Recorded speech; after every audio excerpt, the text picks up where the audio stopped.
Sumsel United tengah dalam momentum tinggi setelah kemenangan di laga perdananya. Usai menaklukkan Persikat Depok, tim asuhan Neil Maizar membidik kemenangan kedua di kandang sendiri.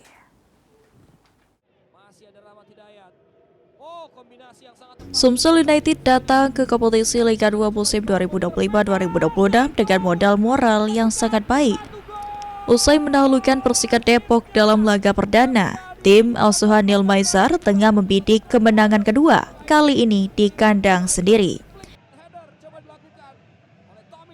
Presiden klub Sumsel United Ci Ujang menyampaikan pesan optimisme di mana tetap bersikukuh optimis naik ke Liga 1. Ci Ujang juga menegaskan setiap kemenangan tim akan diiringi dengan bonus sebagai motivasi tambahan untuk pemain.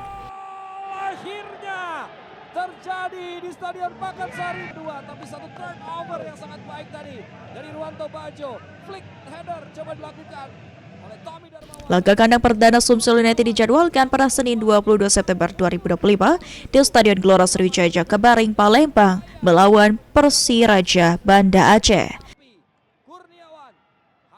Sumsel United sekarang udah dipersiapkan.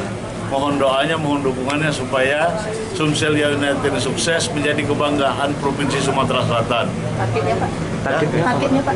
Targetnya kalau itu berusaha untuk naik kelas menjadi Liga 1. Ya. Hafid Zainul, PAL TV. Penyelamatan dilakukan, 1 gol.